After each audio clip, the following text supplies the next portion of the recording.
enchaîne avec Cécile Bataillé pour parler de robotique, intelligence artificielle et les arthroplasties. Vous êtes chirurgienne orthopédique aux Hospices civils de Lyon. Bonjour à tous, merci beaucoup pour cette invitation. C'est un plaisir de participer à ce meeting, ce congrès. Et donc, je vais vous parler de robotique et d'IA dans les arthroplasties. Donc, déjà, on a des systèmes robotiques dans l'hôpital depuis 2013 et on en a deux depuis 2021. On a deux types de systèmes. On a un système qui est basé sur un bone morphing où en fait on dessine l'image du genou en péropératoire et on fait le planning en péropératoire. Et puis on a également un système qui est basé sur un scanner. Où là, on va faire un scanner préopératoire et on va faire ensuite un planning sur le scanner en préopératoire qu'on va modifier en péropératoire pour pouvoir réaliser nos prothèses.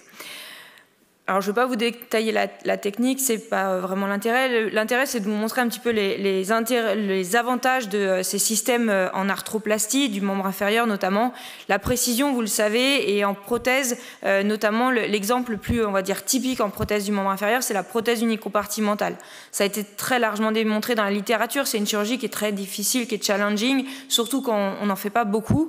Et si elle n'est pas réalisée parfaitement, eh ben, ça aboutit à des décèlements, à des reprises très précoce et la robotique a clairement amélioré le nombre d'outliers, a clairement amélioré la survie de ces prothèses unicompartimentales et c'est un exemple vraiment impressionnant sur la précision et la reproductibilité qu'on peut avoir dans les poses de prothèses, notamment de prothèses de genoux ou de hanches. Et donc c'est des systèmes qui sont, comme on l'a déjà dit, précis, qui sont reproductibles et qui diminuent énormément le nombre d'outliers. L'autre chose, c'est la planification. Et la planification dans nos systèmes, c'est des planifications en 3 dimensions qui peuvent être faites pour des patients difficiles, pour des déformations extra-articulaires qui sont complexes dans les 3 plans et ce qui est très difficile d'appréhender avec des systèmes conventionnels. Parce qu'on arrive à gérer 1 voire 2 plans, les 3 d'un coup, ça peut être assez complexe. Et clairement, ces systèmes de planification 3 dimensions, que ce soit sur des scanners ou sur des bone morphing, sont très intéressants dans ces cas, notamment complexes. Et puis après, il y a d'autres éléments aussi qu'on peut prendre en compte. Par exemple, pour le genou, on a une balance ligamentaire qui doit être respectée, qui doit être réalisée de manière correcte pour avoir une bonne stabilité du genou, une bonne fonction du genou. Et c'est pas toujours facile d'avoir cette balance ligamentaire qui soit correcte et qui soit reproductible. Et on a des outils qui nous permettent de les mesurer. Alors, c'est pas toujours aussi fiable qu'on le voudrait parce que il y a des acquisitions quand même manuelles, mais en tout cas, ça nous permet d'éviter des outliers à nouveau sur ces balances ligamentaires et d'optimiser les résultats fonctionnels de nos patients. Après, ces éléments, c'est important, mais ça nous a permis également de réfléchir autrement et d'évoluer sur la stratégie chirurgicale.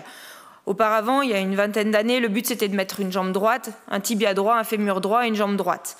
Et ça, clairement, avec un système conventionnel sur un patient assez standard, c'est pas très difficile finalement et on voit pas forcément l'intérêt de la robotique. En revanche, quand on se dit que finalement, tous les patients ne sont pas pareils, on a des patients qui ont des génuvarus, des génuvalgus, on a des patients qui ont des déformations constitutionnelles avec lesquelles ils vivent depuis 70 ans, eh bien, est-ce que ce n'est pas intéressant finalement de reproduire leur anatomie qui n'est pas forcément pathologique et de le remettre dans leur disposition native et donc d'avoir une chirurgie personnalisée et donc un alignement personnalisé. Et ça, le faire à la main avec un système conventionnel, c'est très difficile parce que si on s'écarte un petit peu quand même des limites, on va dire des zones sécures, eh bien on a des risques de décèlement qui sont beaucoup plus importants et donc ça nous permet d'évoluer sur notre stratégie chirurgicale et d'aller vers une chirurgie personnalisée pour le patient et une chirurgie personnalisée mais qui soit sécure, qui soit précise, qui soit reproductible pour ces patients. Après, au niveau des résultats cliniques, c'est quand même ce qui nous intéresse de savoir si nos patients vont bien. C'est joli d'avoir des belles radios. On est toujours flatté par nos belles radios. Mais l'important, c'est d'avoir des patients qui vont bien. Et les résultats, eh bien, sur les papiers, en tout cas, qui sont un petit peu plus anciens, ils ne sont pas forcément très probants. La différence entre les systèmes robotiques et les systèmes conventionnels, elle n'est pas très impressionnante. Et ça, c'est surtout pour les papiers, on va dire, qui sont les plus anciens. Alors pourquoi? On est précis, on est reproductible, on essaye de faire des planifications 3 dimensions. Pourquoi on n'arrive pas à améliorer tellement nos patients? Eh bien peut-être parce qu'on n'a pas la bonne cible. Et comme on le disait, on essaye d'aller de plus en plus vers des chirurgies personnalisées. Le problème de la chirurgie personnalisée, c'est qu'il faut avoir une cible. Quand on veut mettre une jambe droite, c'est assez facile, la cible elle est à 180 et on ne se pose pas trop de questions. Quand on veut restaurer l'anatomie, eh bien, la cible elle change entre les patients et du coup c'est extrêmement difficile de comparer des patientes qui ont des cibles différentes et de trouver la bonne cible pour le patient. Et c'est là où l'intelligence artificielle fait un petit peu son entrée, en tout cas en arthroplastie et dans... On est d'accord, l'intelligence artificielle, on peut l'avoir un peu dans tous les domaines, mais là, pour l'arthroplastie, c'est intéressant parce que chaque genou est unique, chaque patient est unique, et du coup, il va falloir prendre en compte énormément de données, comme on vous l'a dit, des données préopératoires, démographiques, de déformation du membre inférieur ou supérieur, et des données également de balance ligamentaire, etc., et de tout incorporer pour pouvoir déterminer la bonne chirurgie pour le bon patient. Et ça, c'est l'intérêt d'avoir des données, des big data, pour analyser cet ensemble de données et pour utiliser... alors, clairement, on est obligé d'utiliser les patients d'avant pour améliorer ceux d'après. Ceux d'avant, ils servent surtout à améliorer ceux d'après.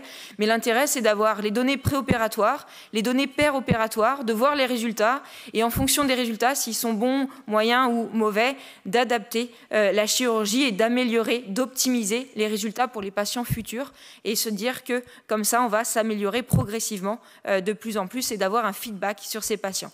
Après, c'est assez complexe puisqu'il faut déterminer les facteurs prédictifs qui vont permettre d'améliorer les patients. Tous ne sont pas intéressants. On en a qui sont vraiment corrélés aux résultats. Il y en a qui sont moins corrélés. Donc, il faut faire le tri entre toutes ces données. Il faut choisir les plus pertinents.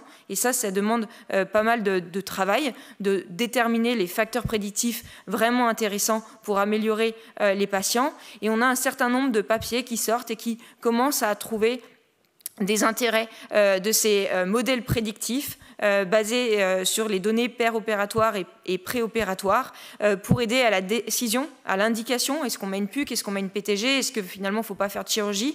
Donc par exemple, on a ces types de systèmes qui sont disponibles des fois sur Internet où finalement ils vont nous dire si vous faites telle chirurgie pour tel patient, vous avez tel taux de satisfaction, vous avez tel risque de douleur post-opératoire, etc. Vous avez aussi d'autres systèmes où ils disent ils vont être plutôt contents, plutôt insatisfaits. Et on a aussi la possibilité d'améliorer la chirurgie. On a la possibilité, par exemple, de prévoir la taille des implants si on incorpore un certain nombre de données. Si on incorpore la taille, le sexe, etc., on peut estimer la taille des implants et ça évite d'avoir un nombre d'implants très important dans un service, un nombre d'ancillaires très important et ça permet d'optimiser la chirurgie et tout l'environnement autour de la chirurgie. On peut également améliorer les reprises, par exemple, et avoir des systèmes qui vont reconnaître quel type d'implants sont déjà en place et pouvoir anticiper l'implant qui est en place, le matériel qu'il faudra pour l'extraire ou éventuellement les pièces mobiles intermédiaires qu'il faudrait commander pour changer uniquement une partie de cet implant. On peut également essayer d'optimiser les temps chirurgicaux et de les anticiper en fonction du scanner préopératoire, en fonction du nombre d'ostéophytes, de la déformation. On avait fait ce travail dans le service et on avait réussi à anticiper le temps chirurgical qu'il faudrait pour tel ou tel patient. Donc ça nous permet de pouvoir essayer d'anticiper, d'améliorer, d'optimiser les indications, d'améliorer, d'optimiser la chirurgie, tout ce qui entoure la chirurgie et d'optimiser du coup le rendement, on va dire, au bloc opératoire, ce qui n'est pas négligeable actuellement dans notre société. Et puis petit à petit, le but, ça va être d'optimiser également le geste chirurgical, c'est-à-dire pour tel patient, avec telle déformation, avec tel âge, quelle contrainte sera la mieux pour sa prothèse de genou? Est-ce que c'est une postéro-stabilisée? Est-ce qu'on conserve finalement les croisées postérieures? Est-ce qu'il faut resurfacer la rotule ou non, le cimenter ou non? Et puis finalement, dans quelle position il faut mettre l'implant? Est-ce qu'on met 2 degrés de varus dans le tibia? Est-ce qu'on met 3 degrés de rotation dans le fémur?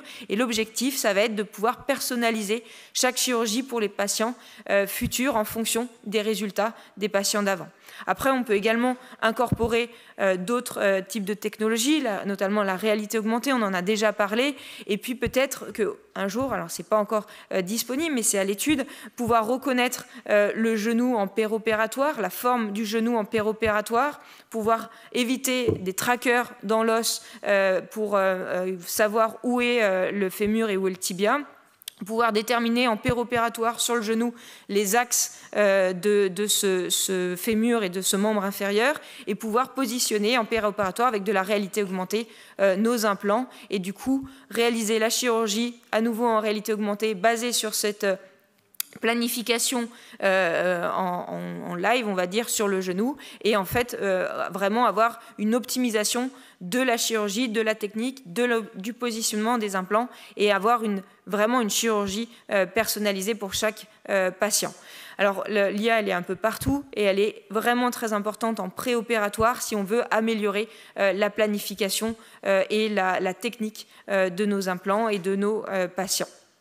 Après le futur, il y a des implants qui commencent à avoir des systèmes d'enregistrement dans leur key, par exemple. C'est des smart implants, c'est des implants qui vont pouvoir enregistrer des données après leur pose dans les patients. Alors là, actuellement, c'est quand même assez restreint, c'est le nombre de pas, c'est le nombre d'efforts qu'ils peuvent faire. C'est pas du tout des contraintes biomécaniques, par exemple, mais ça pourrait peut-être dans le futur être envisageable et améliorer à nouveau notre suivi et notre chirurgie.